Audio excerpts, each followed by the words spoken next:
Kita kemudian menemukan, oh ini ada kasus aneh nih. Tahun 2015 ditetapkan sebagai tersangka. Ini anak perusahaan dari PT SM, PT BMH kalau tidak salah namanya. Kemudian 2016 itu di Pengadilan Negeri Sumatera Selatan diputuskan memang bersalah. Lalu sampai dibawa ke Mahkamah Agung. Nah di Mahkamah Agung bulan Februari itu diputuskan perusahaan ini Februari 2019. Okay. Itu diputuskan berkewajiban untuk memenuhi denda itu. Angkanya bukan 7,9 triliun yang diadukan oleh Kementerian Lingkungan Hidup, tapi berubah menjadi 78,5 miliar. Jadi itu bagi kami tanda tanya, ini kok ganjil sekali ya? Angkanya terlalu jauh dari triliun ke miliar. Ini ada apa itu? Lalu kita cek, ada nggak peristiwa yang terkait dengan kekuasaan atau anak-anak kekuasaan? Ternyata itu kan peristiwa Februari ya. Januari itu didirikan satu perusahaan yang didirikan oleh dua anak presiden. Perusahaan ini didirikan oleh dua anak presiden, ditambah satu orang, AP namanya. Nah, AP ini anak dari petinggi PTSM. Anak dari petinggi PTSM. Oh, ini aneh. Mungkinkah? Kan kita tanda tanya.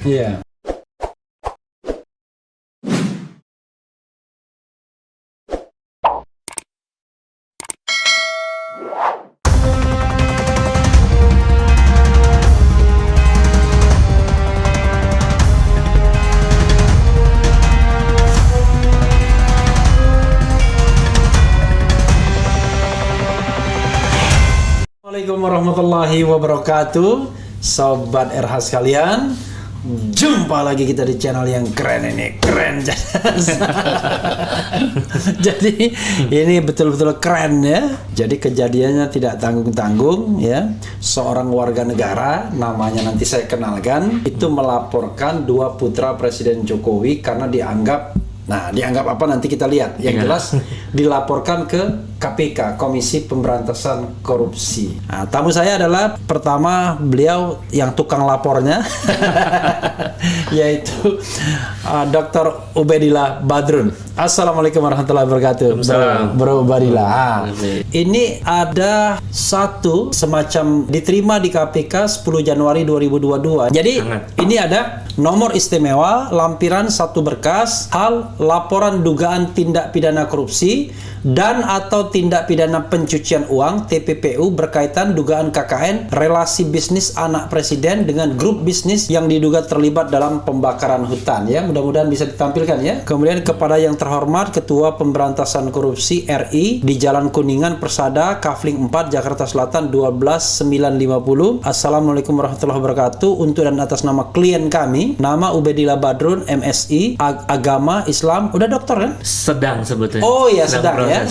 Sedang tinggal ujian ya. Oke, insya Allah lagi proses disertasi. Oke, insya Allah dalam jangka waktu dekat. Agama Islam, pekerjaan, dosen dan seterusnya. Kita tidak tampilkan semua atau alamatnya. Berarti Bro Ubed ada ini ya, ada lawyernya ya? Ada. Siapa lawyernya? Ahmad Wakil Kamal. Oh, Ahmad Wakil Kamal ya. Teman saya dulu juga di Aktivis 98. Oke, jadi kebetulan mungkin tidak sempat datang ke sini ya. Nah, saya bacakan sedikit yang beredar sejak siang tadi, berita dan kemana-mana saya mendapatkan banyak postingan ini. Gibran Rakabuming dan Kaisang Pangarep dilaporkan ke KPK sebagaimana dikutip atau dilansir kompas.com 10 Januari 2022 pukul 12.54. Memang siang tadi ya? Jam 11 tadi. Jam 11 ya. Jakarta kompas.com, dua anak Presiden Joko Widodo, Gibran Rakabuming dan Kaisang Pangarep dilaporkan ke KPK. Laporan itu dilayangkan oleh dosen Universitas Negeri Jakarta UNJ, ya ada statusnya di sini nggak apa-apa ya. Yang juga aktivis 98 Ubedillah Badrun ya. Ini bahasa Arab di Indonesia kan versi Sunda ya.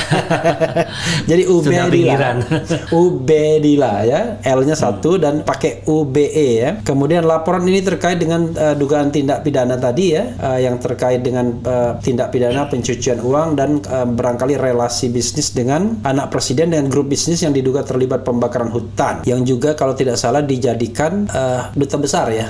Oke, Gandhi Sulistianto ya, kalau nggak salah pakai inisial GS lah ya. Jadi itu laporan ini, ujar Ubedillah, berawal dari tahun 2015 ketika ada perusahaan besar bernama PTSM. Anak perusahaan dari PTSM. Oh, anak perusahaan dari PTSM yang sudah menjadi BMH ya.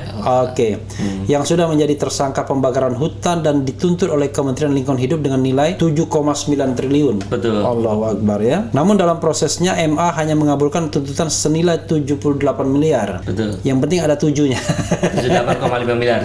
78,5 miliar. Ya. Oke, yang penting ada 7-nya ya kan. Dari 7,9 triliun jadi 78,5 miliar. Itu terjadi pada Februari 2019 setelah anak presiden membuat perusahaan gabungan dengan anak petinggi perusahaan PT SM itu. Ya, terang Ubedillah. Kemudian menurut dia dugaan korupsi KKN tersebut sangat jelas melibatkan Gibran, Kaisang dan anak petinggi PT SM karena adanya suntikan dana penyertaan modal dari perusahaan Ventura.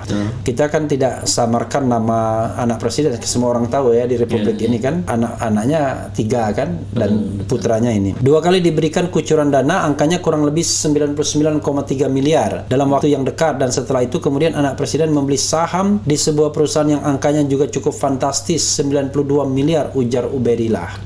Oke, nanti bisa eksplanasi lebih jauh. Dan itu bagi kami tanda tanya besar. Apakah seorang anak muda yang baru mendirikan perusahaan dengan mudah mendapatkan penyertaan modal dengan angka yang cukup fantastis kalau dia bukan anak presiden, kata dia. Jadi memang firm ya, ini penyertaan modal dari perusahaan Ventura. Oke, dan ternyata petinggi perusahaan ini juga berjejaring dengan PT SM. Oh, I see ya. Oke. Dalam laporan ke KPK tersebut, Ubedillah mengaku membawa bukti data perusahaan serta pemberitaan terkait adanya pemberian penyertaan modal dari Ventura. Jadi perusahaan Ventura pun terafiliasi dengan PT SM tersebut ya.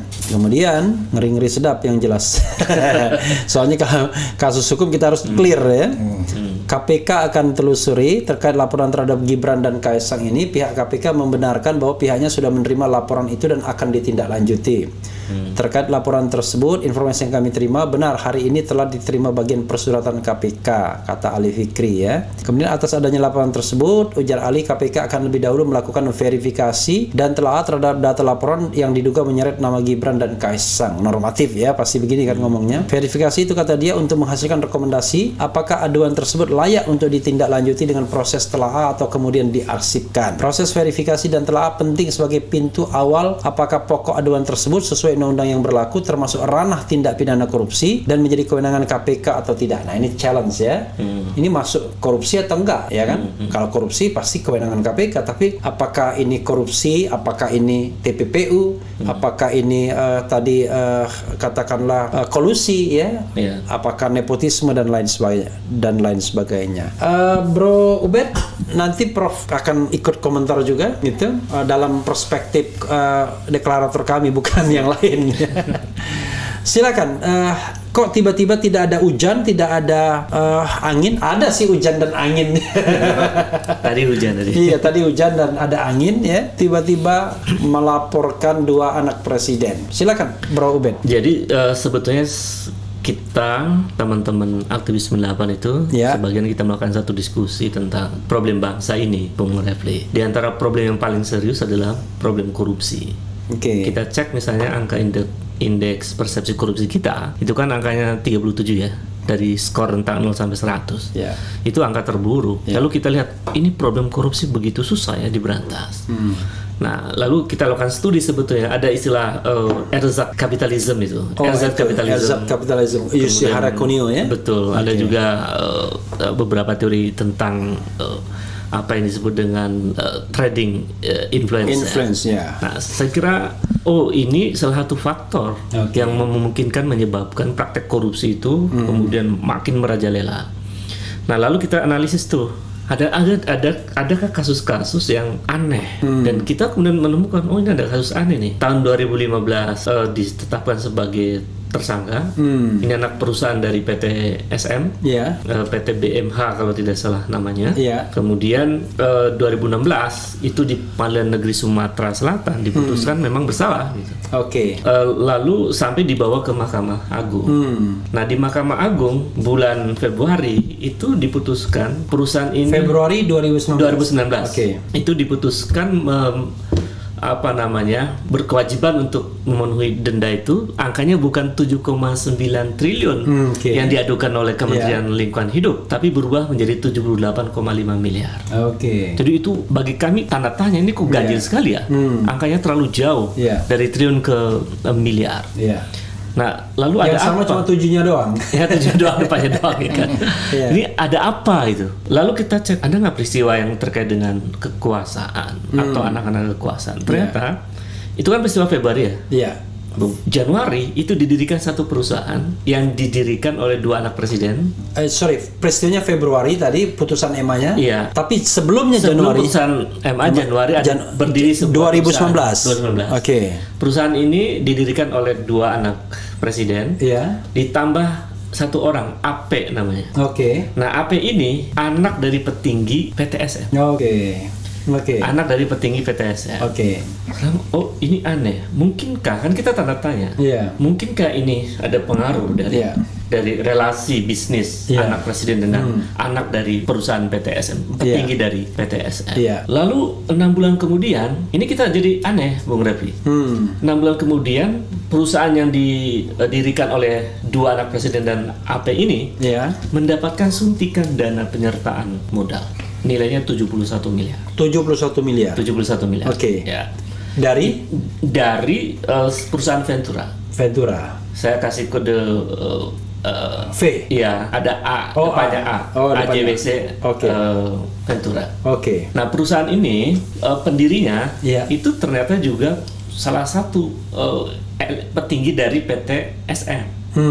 Jadi jejaringnya ke situ. Oke. Jadi Pertanyaan- Ventura itu pendirinya PT SM juga. Iya, pendirinya adalah petinggi. Oh, petinggi. Oke, masih jejaring ya? Jejaring. Oke, networkingnya sana Networknya ya. ke sana. Oke. Pertanyaannya, sebegitu mudahkah memberikan penyertaan modal Iya. 71 miliar kepada perusahaan yang baru berdiri? Iya. Dan perusahaan ini kan waktu itu belum apa-apa, Iya. ya kan? Iya. Ternyata tidak hanya sekali, Bung Refli. Beberapa bulan kemudian diberi lagi 28 miliar Oke. ke perusahaan ini. Oke. Dari totalnya ya kami hitung sekitar 99,3 miliar. Oke. Beberapa bulan kemudian itu prosesnya terjadi saat kasus pembakaran hutan itu juga terjadi. Oke. Tidak hanya pertama itu tadi, Iya. tapi juga ada 2 kasus lagi dari anak Oke. perusahaan ini. Oke. Yang kasusnya nggak ditindaklanjuti. Oke. Nah, kemudian salah satu anak presiden membeli sahamnya 188 juta lembar itu. Yang nilainya 92 miliar. 92 miliar ya. Nah, itu di bulan November 2020 ya. 2021 ya. November Yang terakhir ya, baru-baru ini baru-baru aja ini ya. Iya. Beberapa hari kemudian petinggi PTSM yang GS ini, yang anaknya bergabung bersama itu, Iya. diangkat menjadi duta besar di salah satu negara Asia. Oke. Siapa? Sorry, maaf. GS, petinggi Iya. PTSM. Oh, petingginya ya, petingginya. Petinggi PTSM. Yang anaknya. Yang anaknya bergabung dengan anak presiden ini. Oke, yang join. Yang join ya. bulan November yang lalu diangkat menjadi November yang lalu ya, November 2021. dan bukan dari diplomat karir, Oke. dari pebisnis. Oke. Nah, pertanyaannya, adakah korelasi itu? Kan Oke. itu keganjilan-keganjilan itu Iya. menimbulkan persoalan di publik. Iya.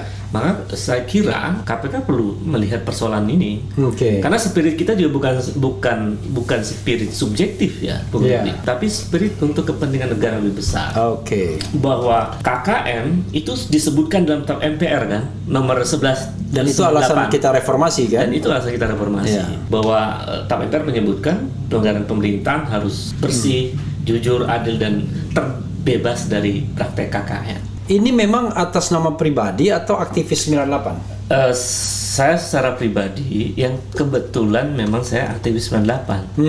Jadi nggak bisa dilepaskan dari itu ya. Oke. Bung Refli. Iya. Karena melekat dari 98 itu tidak pernah akan hilang pada semangat kami untuk melihat bahwa Jadi kami sama kami tadi beda. oh beda, kami aktivis 98 maksud saya. Iya, ini kami 98, ini kami Koalisi Aksi Iya, Menyelamatkan betul, Indonesia. iya. Oke. Tapi kalau tidak salah kan ada organisasi aktivis 98. Ada banyak sekali. Ada banyak. Banyak dan itu Tapi dalam konteks ini tetap pribadi ya. pribadi Oke. dan didukung oleh banyak kawan-kawan 98. Oke. Bahkan ribuan. Karena Oh, jadi jaringan se-Indonesia jadi Bro saya. Ubed tidak bekerja sendirian saja, Iya, tapi ini memang dalam tanda kutip ada endorsement diam-diam Betul. atau terang-terangan dari aktivis 98. Aktivis 98 yang memang sangat gerah dan kecewa dengan pelaksanaan rezim kali ini yang memang ya indeks persepsi korupsinya buruk dan termasuk demokrasi yang makin memburuk. Tapi begini, oke, itu kan ada satu fenomena lainnya ya. Ada putusan Mahkamah Agung, kemudian ada kasus pembakaran hutan, ada pembelian saham dan lain sebagainya. Kan bisa saja itu koinsidensi saja, kebetulan saja, atau ya bisa saja tafsirnya itu kebetulan. Tapi kebetulannya menjadi aneh ketika kemudian kita melihat perusahaan ini ternyata ada relasi bisnis dengan anak dari perusahaan PT SM itu yang berperkara dalam perkara yang sangat besar ya 7,9 triliun. Jadi bagi kami melihatnya ini keganjilan Bung Refdi. Yang keganjilan ini harus kita pertanyakan. Jadi nanti KPK akan menelusuri kebenaran dari dugaan itu. Ya, persoalannya kemudian nanti bisa dijawab juga Prof. Rohmat ke Bro Ubed juga. Yakin nggak dengan ini kan yang sudah menonton kita nih, yang watching now nih, sedang watching now itu udah 5.000-an lebih. Yakin nggak bahwa kasus ini akan ditindaklanjuti KPK begitu? Sejauh ini saya meyakini itu. Indikatornya hari ini mereka juga merespon bahwa KPK merespon akan menindaklanjuti laporan ini. Kemudian juga argumen hukum yang kita bangun, saya kira sangat argumentatif. Karena di antara keganjilan itu pemberian dana penyertaan yang dari Ventura itu pada perusahaan yang dikelola oleh 3 orang ini. Dan itu aneh, kok dengan mudah gitu. Kalau jika perusahaan yang diberikan 99,3 miliar itu di dalamnya bukan anak presiden, apakah perusahaan Ventura ini akan memberikan? Itu tanda tanya besar. Apalagi zaman COVID begini. Apalagi di zaman COVID, begitu mudahnya percaya sama perusahaan yang baru berdiri ya. Tapi Bung Ubed ya, di sini kan di Bang RH mau tanya, apa dengan dilaporin anaknya Jokowi? Apakah KPK berani mengusut sedangkan hukum di kita lagi tumpul? Tolong jawabnya Bang RH, jangan saya yang jawab, tapi boleh juga Ubed ya kan. Kemudian ada juga ini yang bilang, wah ini paling dipecat dari kampusnya, Allahu Akbar ya kan. Silakan nanti dilanjutkan Prof. Rohmat. Iya, kalau kita lihat posisi KPK hari ini ya, di tengah munculnya semacam public distrust ya terhadap KPK setelah agenda kemarin pelemahan KPK itu, tentu saja ini momentum bagi KPK untuk menunjukkan kepada publik bahwa KPK betul-betul ingin memberantas korupsi. Jadi ini ruang yang memungkinkan KPK untuk bangkit menunjukkan kepada publik bahwa KPK bekerja serius. Nah, kalau soal ancaman dikeluarkan dari kampus, saya kira enggak lah. Ini agenda akademik, dan saya kira ini salah satu moral akademik adalah mengatakan sesuatu yang benar. Iya, artinya nanti biar KPK yang membuktikan. Baik. Jadi Bro Ubed ya, kan kalau alasan dari PNPK ya, itu Poros Nasional Pemberantasan Korupsi adalah mereka mau clear and clean calon-calon presiden itu ya. Jadi kalau nanti mau bertanding di 2024 ya sudah tidak lagi ada isu-isu bahwa mereka terlibat korupsi dan lain sebagainya. Jadi disaring di awal. Kalau Bung Ubed apa agendanya? Saya kira ngeri-ngeri sedap ini. Agendanya lebih substantif sih, Bung Refdi. Karena bagi kami kita ingin menghadirkan good governance. Nah, salah satu indikator dari good governance yang memang menjalankan pemerintahan dengan bersih, dengan jujur. Nah, kalau kemudian kasus ini diungkap dan menjadi terang benderang kan, untuk menjawab pertanyaan-pertanyaan yang ganjil tadi, misalnya mengapa dengan mudah mendapatkan penyertaan modal, kemudian mengapa juga petinggi PT SM itu kemudian diangkat menjadi duta besar misalnya, dan ternyata anak dari petinggi PT SM ini juga adalah bekerjasama dengan anak presiden. Itu kan pertanyaan-pertanyaan itu perlu diungkap. Nah, ketika itu kemudian diungkap dan jika itu kemudian terbukti, ya KPK harus melanjutkan perkara itu. Bro Ubed ya, ada satu fenomena yang berulang, mungkin Prof. Rohmat juga bisa komentari, yaitu bahwa bisnis yang melibatkan anak pejabat bahkan presiden itu akhirnya terjadi lagi. Kita tahu bahwa pada era Soeharto ya, pada era Orde Baru itu menjadi isu yang utama. Malah bisa dibilang bahwa bisnis yang melibatkan cendana itu menggurita kemana-mana dan semua dikuasai ya, relatively seperti itu persepsi publik saat itu kan. Banyak buku yang membahas itu kan, misalnya relasi-relasi istana dengan itu ada Yahya Muhaimin bisnis dan politik, Yoshihara Kunio itu yang Kunio ya. Betul. Nah, RZ Capitalism. Nah sekarang zaman SBY nggak terlalu menonjol itu. Walaupun isu itu ada juga ya. Ada sempat dulu muncul ada Gurita Cikeas oleh Adi Condro ya. Tapi pada waktu itu tone-nya tidak setinggi sini kalau hubungannya dengan anak ya. Betul. Dan pada periode pertama nggak juga terlihat, tapi pada periode kedua ini yang kelihatannya mulai begitu. Itu apa yang Anda bisa garis bawahi dengan fenomena ini? Ya, kalau di era Orde Baru itu butuh waktu lama, Bung Refli, untuk kemudian membuat keluarga presiden itu terlibat dalam bisnis. Kalau ini belum 10 tahun ya. Oke. Saya bilang, ini terlalu luar biasa. Oke, baru 7 tahun ya, 7 tahun. Ya. Nah ini saya cermati. Tapi kan masa jabatan tinggal 3 tahun lagi. Jadi buru-buru gitu ya. Mungkin kapan lagi gitu ya? Iya. Ini sebetulnya buah dari satu praktek kapitalisme yang semu, yang tadi disebut sebagai RZ Capitalism. Di antara ciri dari RZ Capitalism adalah bagaimana kemudian pebisnis membangun relasi yang sangat kuat dengan penguasa, termasuk dia keluarga penguasa, untuk mendapatkan akses bisnis. Terutama misalnya proyek-proyek yang menyangkut APBN, dan termasuk juga pola ini akan membuat orang-orang yang bagian dari kekuasaan mendapat keuntungan juga. Nah pertanyaannya, apakah ketika perusahaan anak presiden ini mendapatkan suntikan dana, itu bagian dari keuntungan yang diperoleh dari anak presiden yang melakukan relasi bisnis dengan perusahaan atau tidak? Itu kan perlu diungkap itu. Sementara secara empirik kita melihat fenomena itu terjadi. Jadi ini menurut saya juga ada terkait dengan kesungguhan penguasa dan seluruh anak-anaknya, kerabatnya, untuk memang tidak masuk dalam lingkaran relasi bisnis yang menimbulkan tanda tanya bagi publik. Jadi kan menurut saya sesuatu yang baik itu ketika kita tidak melakukan sesuatu yang menimbulkan kecurigaan. Ini melakukan sesuatu terjadi dan peristiwanya empirik. Kasus perusahaan yang terkena 7,9 triliun itu kan sudah inkrah itu, yang akhirnya 78,5 miliar. Jadi perusahaan ini ada 3 kasus yang tadi saya sebut, dan dua tidak selesai itu, tidak ditindaklanjuti sampai sekarang. Ada satu hal yang orang kemudian khawatirkan, ya kan? Nggak takut ya kan? Karena sekarang ini barangkali ada konsekuensi hukum yang barangkali bisa dihadapi. Bisa jadi tiba-tiba malah dilaporkan balik, ya kan? Seperti misalnya, yaitu apa istilahnya? Kalau dulu kan biasanya laporan baliknya itu apa? Perbuatan tidak menyenangkan, kemudian pencemaran nama baik. Tapi pencemaran nama baik tuh mending, laporannya kalau cuma pencemaran nama baik ya katakanlah tidak besar ancamannya. Sekarang yang lebih gila lagi penyebaran berita bohong dengan ancaman 10 tahun dan lain sebagainya, dan banyak sekali orang begitukan sekarang. Sebentar berita bohong dan lain sebagainya. Nah, bagaimana Anda mengantisipasi hal ini, dan juga ini keberanian yang luar biasa ini. Jadi Bung Refli, saya tidak melakukan tuduhan.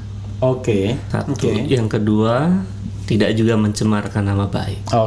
Ini kan juga ruang yang memungkinkan mereka mengklarifikasi ke KPK. Yang kami lakukan adalah ada dugaan. Kan bahasa hukum dugaan. Tidak menuduh. Dugaan itu basisnya data. Dugaan itu basisnya analisis hukum. Sehingga basisnya kejadian. Basisnya ada peristiwa empirik. Ada kejadian.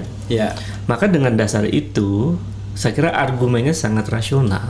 Nah, saya melihat presiden itu sangat concern dengan pemberantasan korupsi. Narasinya ya, Bung Refli.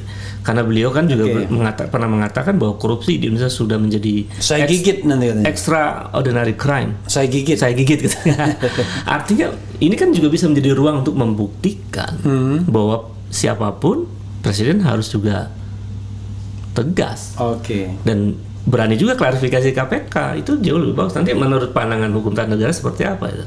Ketika misalnya ada dugaan mengapa presiden mengangkat petinggi PTSM itu menjadi duta besar, apakah ada kaitannya dengan anaknya petinggi PTSM itu yang bisnisnya bareng sama anak presiden? Ada menariknya, Bung Ubed ya. Kenapa Anda tidak mengadu juga ke DPR? Walaupun saya tahu jawabannya, tetapi kan sebagai ilmuwan politik, selain relasi dengan KPK, ini juga kan bisa jadi kemudian terkait dengan tadi kan ada pengangkatan duta besar, ya kan? Kenapa tidak mengadu ke DPR juga sebagai bentuk pengawasan?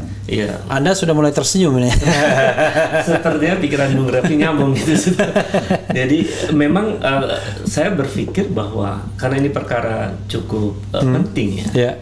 Itu sangat mungkin kami akan melakukan semacam laporan ini kepada DPR RI.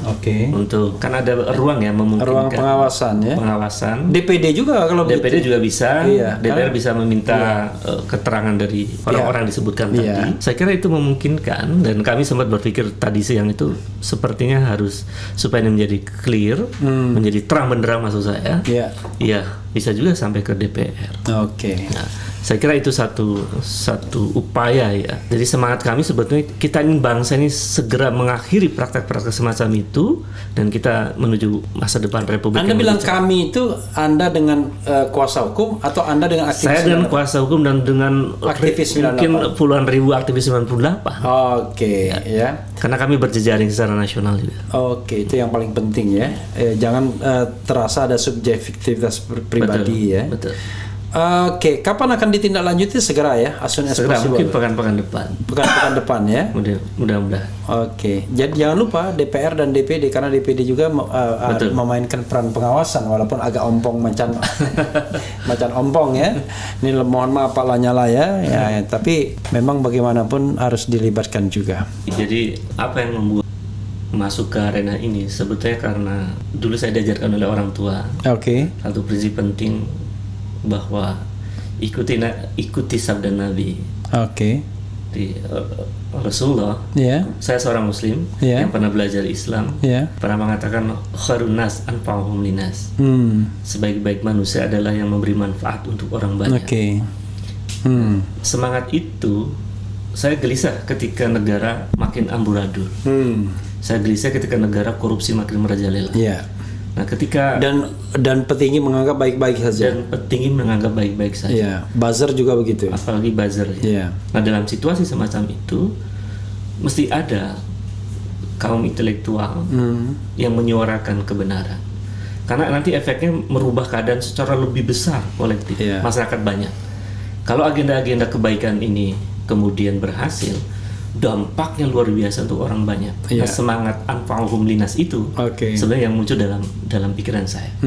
Dan itu yang kemudian nyambung dengan semangat reformasi, semangat bagaimana kita menempatkan kepentingan nasional sebagai agenda utama kita misalnya, dan seterusnya. Saya kira itu, Bung Raffi. Terima kasih Prof. Luar biasa atas dukungannya. Mudah-mudahan mohon doanya tetap konsisten jalan kebaikannya. Soal pelaporan terakhir ini ya, mereka, itu ngeri-ngeri sedap itu. Saya jadi teringat Aristoteles bahwa negara itu ada, politik itu ada untuk menghadirkan apa yang disebut dengan common good. Jadi kebaikan bersama, keadilan, kesejahteraan itu kan tujuan utama dari hadirnya negara. Dan salah satu prasyarat untuk menghadirkan cita-cita besar negara itu adalah pemerintahan yang menampilkan praktek good governance. Jadi apa yang kita laporkan sesuai dengan semangatnya bagaimana kemudian mengembalikan negara ini on the track. Bahwa boleh anak presiden itu berbisnis, tidak ada larangan. Boleh anak presiden itu berpolitik, nggak ada larangan, karena itu hak setiap individu. Tetapi ketika langkah-langkah bisnis dan langkah-langkah politik masuk ke satu wilayah, yang wilayah itu menimbulkan satu persoalan hukum, dan wilayah itu kemudian juga menimbulkan satu persepsi negatif pada kekuasaan, itu yang mestinya tidak dilakukan. Oke. Karena ini nanti menyangkut ada moral hazard di situ dan lain-lain. Jadi ini pesan penting apa yang kami lakukan itu sesungguhnya untuk mengarahkan Republik ini ke sana gitu, Selebihnya kita akan meminta kepada KPK untuk membuktikan apakah dugaan-dugaan itu adalah dugaan yang benar. Dan kami berdasarkan fakta-fakta empirik itu terlihat tuh argumen-argumen rasionalnya dengan pertanyaan-pertanyaan kritis yang tadi di awal saya sampaikan. Mengapa mendapatkan kemudahan? Mengapa pula ada yang diangkat menjadi pejabat dan lain-lain? Itu kan pertanyaan-pertanyaan yang mesti dijawab dan dibuktikan secara hukum. Saya kira itu, Bung Refli.